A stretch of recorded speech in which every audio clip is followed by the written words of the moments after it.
Assalamualaikum warahmatullahi wabarakatuh. Alhamdulillahirabbil alamin. Wal aqibatu lil muttaqin. Wala udwana illa 'alal zalimin. Asyhadu an la ilaha illallah wahdahu la syarika lah. Al-malikul haqqul mubin wa asyhadu anna Muhammadan 'abduhu wa rasuluhu an-nabiyul amin. Qala ta'ala ya ayyuhalladzina amanu ittaqullaha haqqa tuqatih wa la tamutunna illa wa antum muslimun. Allahumma inna nas'aluka ilman nafi'an wa rizqan tayyiban wa amalan mutaqabbala. Amma ba'd, kaum muslimin dan muslimat, al-musyahidin wal musyahidat,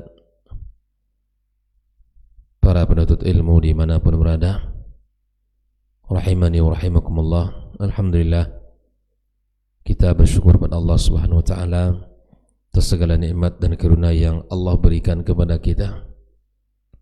Salawat serta salam semoga senantiasa kita sampaikan pula untuk junjungan kita Nabi besar Muhammad sallallahu alaihi wasallam. Mudah-mudahan kita mendapatkan syafaatnya pada hari kiamat kelak. Pagi ini kembali kita melanjutkan tentang wasiat-wasiat Rasulullah sallallahu alaihi wasallam. Di antara pembahasan tentang keutamaan berzikir kepada Allah Azza wa Jalla, yang juga merupakan kelanjutan dari hadis Mu'adz bin Jabal yang sudah kita bahas pada pagi kemarin, di mana Nabi mengatakan, ya Mu'adz, wallahi inni la uhibbuk, wahai Mu'adz, sungguhnya aku mencintaimu. Dan ini diantara hal yang disunnahkan bagi kita untuk mengungkapkan rasa cinta kita kepada saudara kita, karena dia orang yang saleh, orang yang taat, orang yang patuh kepada Allah, yang tunduk kepadanya. Kita cintai dia karena Allah Azza wa Jalla. Sebagaimana Nabi mengatakan kalimat itu kepada Mu'adz bin Jabal, usika ya Mu'adz, aku wasiati kamu wahai Mu'adz, la tada'anna fi duburi kulli salatin an taqul, jangan tinggalkan pada setiap akhir salatmu, setelah tahiyat sebelum salammu, untuk mengatakan Allahumma inni ala zikrika wa syukrika wa husna ibadatik. Tiga hal yang diajarkan Rasulullah sallallahu alaihi wasallam tentang amalan lisan, amalan hati, dan amalan badan. Amalan lisan tergambar pada zikir kepada Allah Azza wa Jalla. Adapun amalan hati, di mana kita bersyukur atas apa yang Allah berikan kepada kita, dan amalan badan, di mana kita beribadah kepada Allah dengan sebaik-baik ibadah. Nah, semua ini kita membutuhkan pertolongan Allah Subhanahu wa taala. Ahibati fillah, di antara pembahasan kita pagi ini tentang fadl zikir.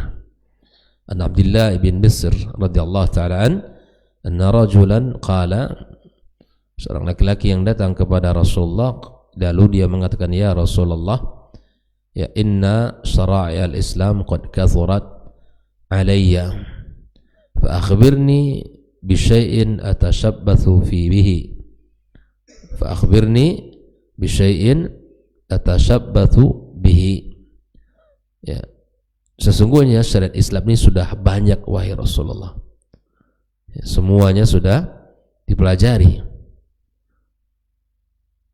Beritahu aku tentang satu amalan atau dengan sesuatu yang aku bisa berpegang teguh, aku bisa kokoh di atasnya.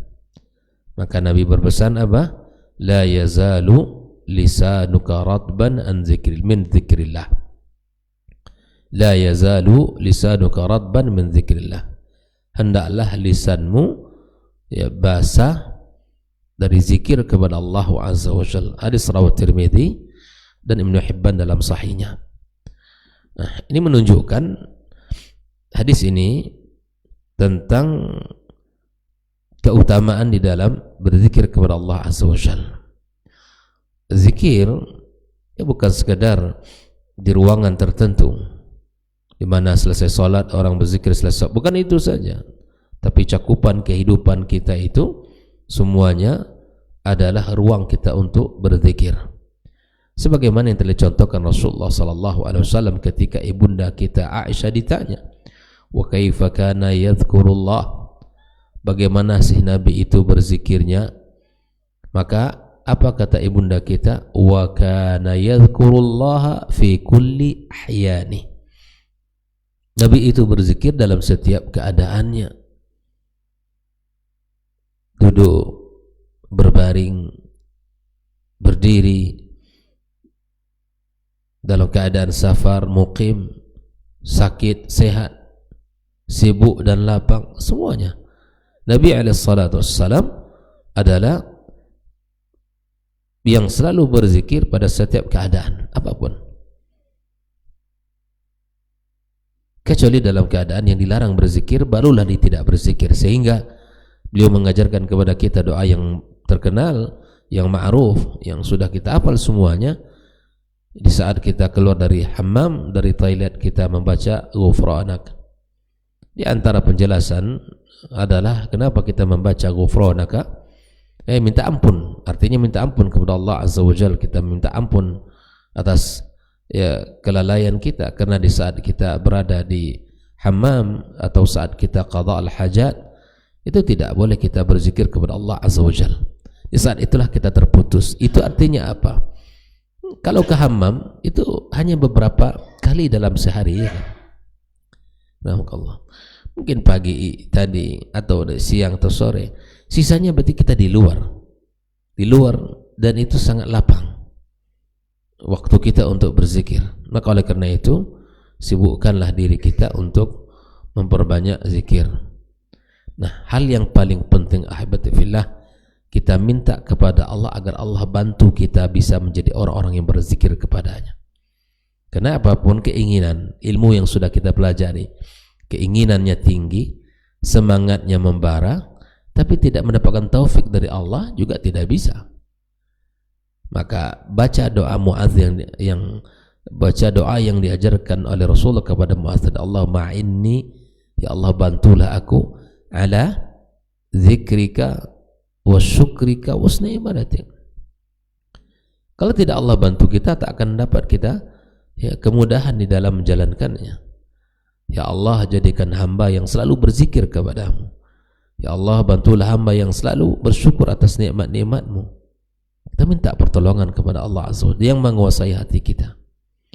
Nah, disinilah bahwa dia mengatakan bahwa sesungguhnya syariat Islam telah banyak, wahai Rasul. Banyak sekali perintah-perintah, ada salat, ada zakat, ada puasa, ada haji. Banyak. Berikan aku satu amalan yang aku bisa berpegang teguh, yang tidak aku tinggalkan. Ternyata di antara pesan Nabi kepadanya adalah agar selalu lisannya basah, berzikir kepada Allah Subhanahu wa taala. Naam. Hadis yang lain rawah Ahmad, rawah Mu'adz an Rasulullah sallallahu alaihi wasallam. Mu'adz meriwayatkan dari Nabi, anna rajulan sa'alahu, seorang laki-laki bertanya kepada Rasulullah sallallahu alaihi wasallam. Faqal, ayul mujahidina a'zamu ajra. Ya. Mujahidin yang seperti apa yang paling besar pahalanya? Para mujahid, orang yang berjuang di jalan Allah, siapa di antara mereka yang paling besar pahalanya? Apa kata Rasul? Aktsaruhum lillahi tabaraka wa ta'ala dzikra. Yang paling besar pahalanya mereka yang paling banyak berzikir di antara mereka. Faqala, lalu laki ini bertanya lagi, fa ayyus salihin a'zamu ajra? Ya, orang soleh manakah yang paling besar pahalanya?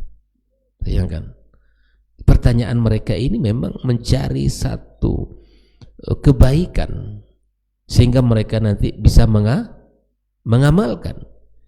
Dari hadis-hadis sebelumnya kita lihat semangatnya para sahabat untuk mencari amalan-amalan yang kemudian dia istiqamah di atas amalan itu. Ini menunjukkan tingginya semangat para sahabat di dalam beramal. Dan ini yang kita tiru. semangat mereka untuk beramal saleh, kecintaan mereka kepada Allah Azza wa Jalla, dan kecintaan mereka kepada Nabi-Nya alaihi salatu wassalam. Nah, yang kita minta adalah ketika kita sudah mengetahui bahwa ternyata orang saleh yang paling besar pahalanya siapa? Nabi mengatakan, qala aktsaruhum lillahi tabaraka wa ta'ala dzikra, yang paling banyak berzikir. Zikir tidak membutuhkan tenaga yang panjang, bahkan tidak mengeluarkan uang.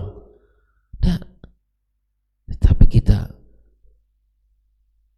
menjadikan diri kita selalu ingat kepada Allah Azza wa Jalla. Hanya taufik yang kita butuhkan, serta kesungguhan dari diri kita untuk melakukan dan menjaganya. Dzakar salata, sebutkan setelah itu, ya, di samping zikir itu salat, zakat, ya, mendirikan salat juga termasuk, kemudian membayarkan zakat juga termasuk, wal hajj was sadaqah, haji dan sedekah juga termasuk. Kullu dzalika, ya, itu semua. Wa Rasulullah sallallahu alaihi wasallam yaqul aktsaruhum lillahi tabaraka wa ta'ala dzikra. Artinya siapakah orang yang salat yang paling besar paling banyak berzikir, ya, zakat yang paling banyak orang-orang berzikir. Semuanya Nabi mengatakan mereka yang paling banyak berzikir. Maka Abu Bakar li Umar, sehingga Abu Bakar mengatakan kepada Umar, ya Aba Hafs, zahaba dzakiruna bi kulli khair. Ini dia Umar di sini disapa oleh Abu Bakar As-Siddiq radhiyallahu ta'ala mengatakan, wahai Abu Hafs, ya, orang-orang yang banyak berzikir itu sudah membawa, ya, mereka membawa kebaikan yang sangat banyak. Faqala Rasulullah SAW ajal, maka Nabi mengatakan betul. Nah, sehingga inilah semangat yang kita dapatkan dari Ahlus Sufah ketika mereka mengatakan kepada Nabi SAW, zahaba ahlud duthuri bil ujur, orang-orang kaya telah memborong pahalanya. Mereka datang ke Nabi SAW dengan mengatakan, haula'i yasumun kama nasum, orang-orang kaya itu, ya Rasulullah, mereka puasa seperti mana kami puasa. Wa yusalluna kama nusalli, mereka salat, ya, kami juga salat, ya. Artinya semangat mereka ini melihat bahwa orang-orang kaya di zaman itu, mereka menyimpulkan bahwa Ahlus Sufah menyimpulkan bahwa mereka telah memborong pahala yang begitu besar, sehingga mereka datang ke Nabi SAW meminta, ya, apa kira-kira yang bisa kami lakukan, apa yang bisa kami kerjakan sehingga bisa menyamai kebaikan yang telah dilakukan oleh orang-orang kaya.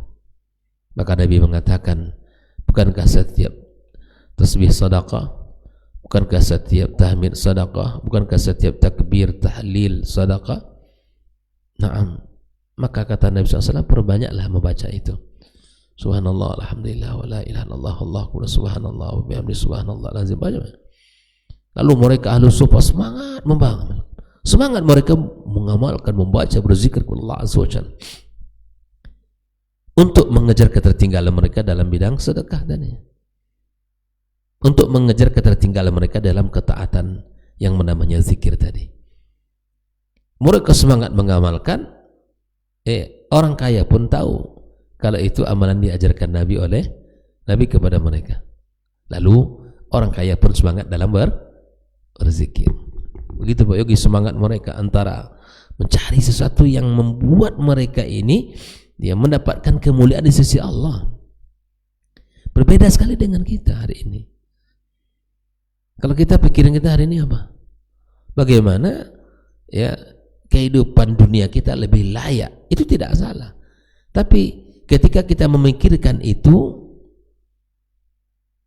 ibadah kita terabaikan, ya kan? Ibadah kita selalu tersingkir. Jangankan ibadah-ibadah sunnah, ibadah wajib sekarang tergeserkan oleh kesibukan dunia kita. Yang disuruh oleh Allah untuk mencari akhirat. Fokus ke sana.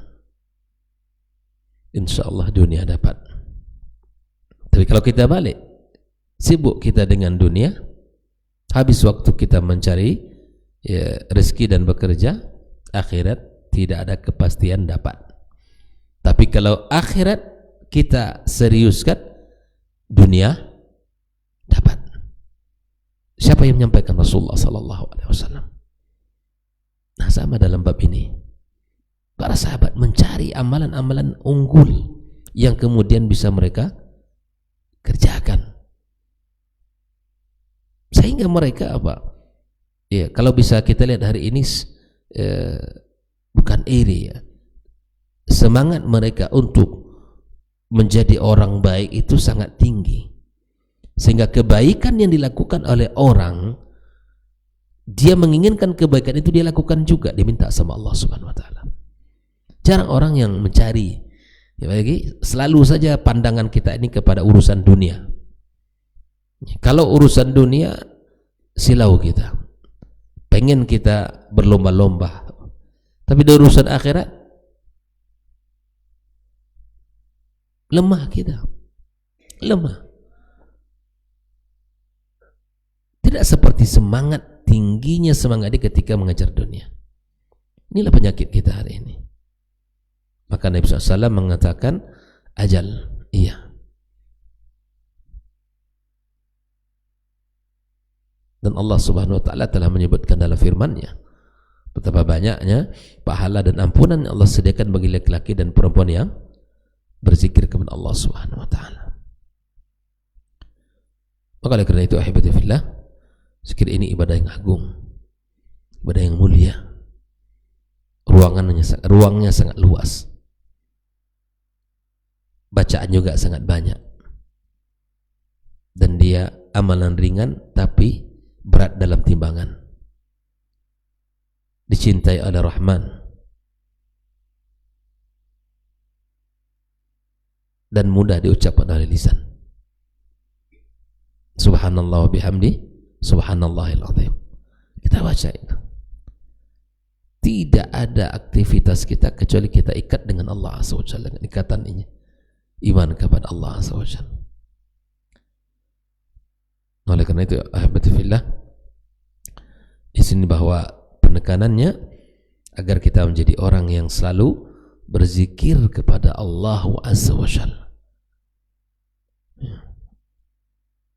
Dan zikir ini sekali lagi adalah ibadah. Kalau dia ibadah berarti ada tuntunannya. Dan zikir ada yang sifatnya muqayyad, ada yang sifatnya mutlak.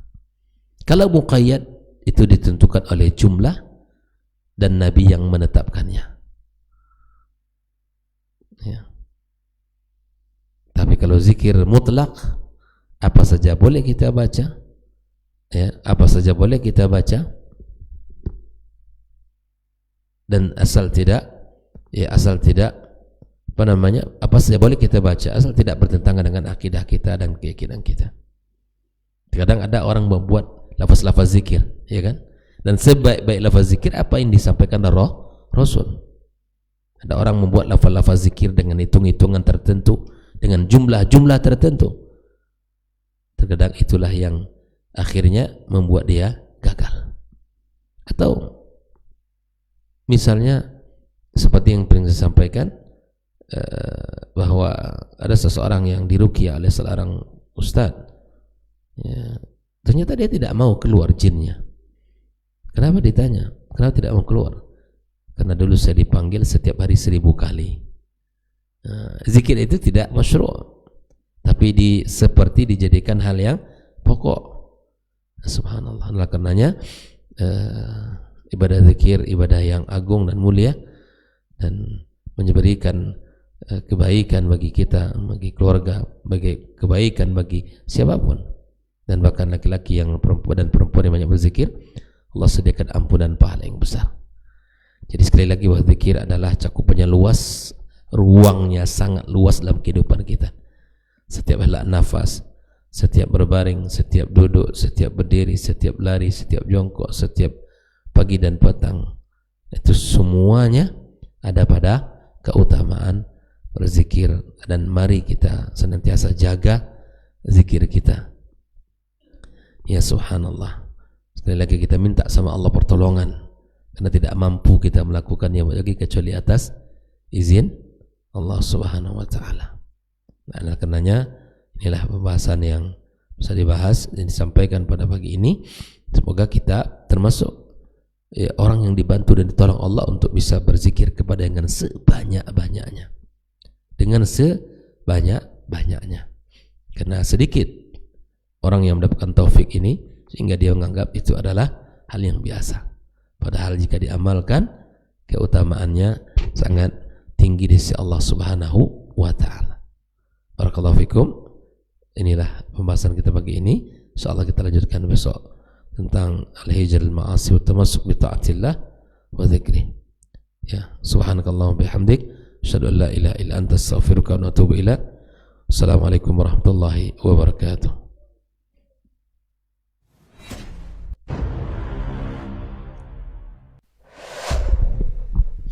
Dunia dan seisinya ini bagi Allah tak sama nilainya dengan sebelah sayap lalat.